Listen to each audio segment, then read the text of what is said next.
The NFL's trade deadline doesn't wait for anyone. It moves like a storm, unpredictable, messy, loud.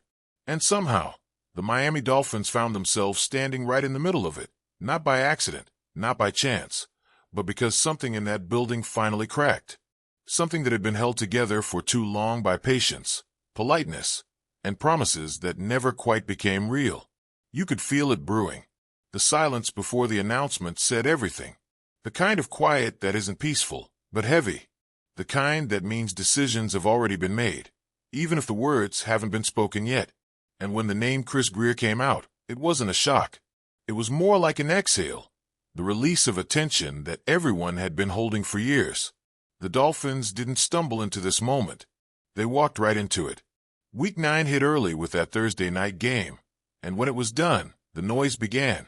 Calls, whispers, the kind of conversations that never stay quiet for long. Then came the statement, short, sharp, final. Chris Grier was out, and suddenly, the tone in the building shifted. Interim General Manager Champ Kelly stepped in, and everything changed. Not with fireworks, not with fanfare, but with purpose. There's something different about someone who walks into chaos and doesn't blink. Someone who looks at a roster that's been torn between potential and disappointment and says, not anymore. It's strange, isn't it? To think that all it took was one moment, one trade deadline conversation, to push Stephen Ross over the edge. But that's how these things go. You never really know what the final straw will be until it snaps. Dave Hyde, one of the voices who's seen this team through decades of heartbreak and hope, said it plainly. Ross wanted answers. He wanted to know what was happening, what the plan was, what the Dolphins were going to do with the trade deadline staring them in the face. And Chris Grier? He was waiting for calls that never came, waiting for other people to make the first move. That's what broke it. Not some massive scandal or explosive argument, just passiveness. That quiet brand of hesitation that kills momentum, that drains the energy from a team built on speed and aggression. Ross didn't want to wait anymore. Not at 2-7. Not after watching another season drift into that same frustrating middle ground where promise meets nothing. The Dolphins had been passive for too long, too willing to adapt, too careful to upset the balance. But football doesn't reward the patient. Not here. Not now. The names floating around the trade board said enough. Minkah Fitzpatrick, Bradley Chubb, Rasul Douglas, each one with its own story, its own complicated relationship with this franchise, and each one representing something bigger, the question of what Miami really wants to be. Minkah Fitzpatrick, once a symbol of youth and flexibility, now a name that carries weight and tension. His departure years ago still lingers like an echo in the hallways of Hard Rock Stadium. Could a story come full circle? Could there be a twist that no one sees coming? Or is that bridge too burned to ever rebuild? Then there's Bradley Chubb, the enigma of power and inconsistency. One game, he's a wrecking force. The next, a shadow of the player he's supposed to be. The Dolphins invested in him, believed in him, but belief doesn't always translate to results. And in a league that measures everything by production, patience is a luxury no one can afford. And Rasul Douglas, the quiet professional who came in, did his job, and tried to hold together a secondary that's been anything but stable. There's respect there. But respect doesn't stop the phone from ringing when another team wants what you've got. That's the brutal beauty of this business. Nobody's safe, not when the standings start to tilt and the season feels like it's slipping away. Ross didn't want to watch that happen again. He wanted movement. He wanted energy. He wanted to know that someone inside that building was willing to fight back. And that's where Champ Kelly comes in. Kelly isn't here to play it safe. He's not here to make everyone comfortable. His presence has already changed the tone of every conversation. No more waiting for calls. No more letting other GMs dictate the pace. If there's a deal to be made, Miami's going to make the call first. There's something quietly thrilling about that kind of shift. It's not about being reckless. It's about taking back control. About not letting the story write itself anymore. The truth is, Grier's legacy is complicated. For every bold move, drafting Tua, trading for Tyreek, locking in key players, there were the moments that hurt. The ones where the Dolphins were just one step too late, one decision too hesitant, one season too short. That's what lingers. And now, with the trade deadline breathing down their necks, Miami's no longer that version of itself.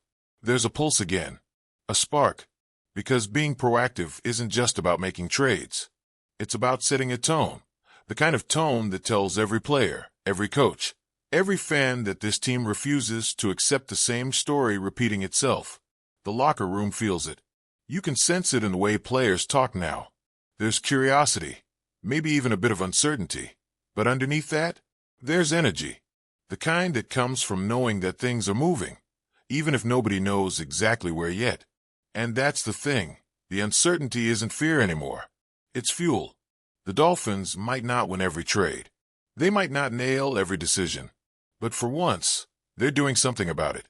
They're acting. That's what separates teams that fade from those that evolve. When you think about the last few years, the pattern was always the same. Build momentum, hit the wall, question the leadership, start over, wash, rinse, repeat. But now there's an edge, a restlessness, a refusal to sit quietly in the background while other teams make the moves that shape the league. And in the middle of all this, Stephen Ross, the owner who's been through it all, the rebuilds, the heartbreaks, the near misses. He's seen what happens when waiting becomes a habit. Maybe this is his way of saying enough. Because sometimes, leadership means breaking your own pattern. And while everyone else talks about the trades that might happen, the whispers, the sources say, the endless speculation, inside that building, the message is different. It's not about rumors anymore. It's about action, about control, about rewriting the tone of what this franchise stands for. For years, the Dolphins have lived in the shadow of what they could be.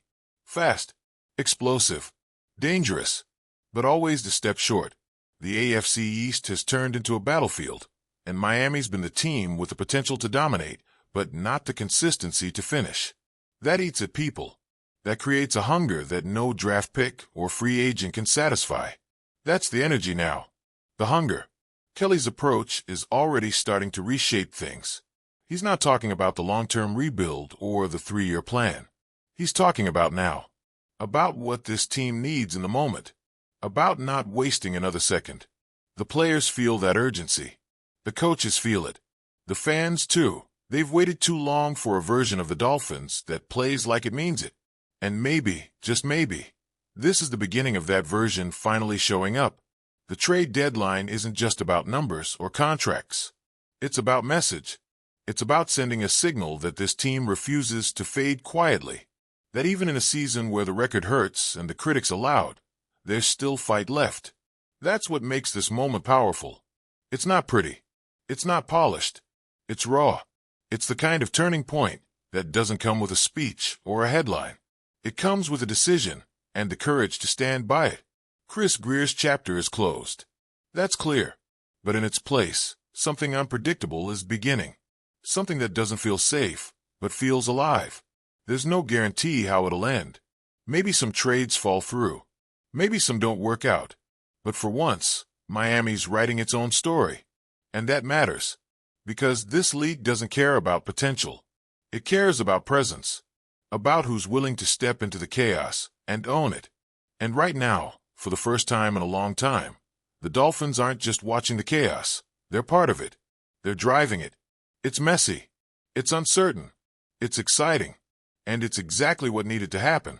This isn't about one man losing his job. It's about a franchise finally deciding it's done waiting for permission to be bold. The trade calls are happening. The energy's different. The tone's changed. And whether those moves lead to immediate results or not, the shift is real. You can feel it. Maybe this is how change really happens.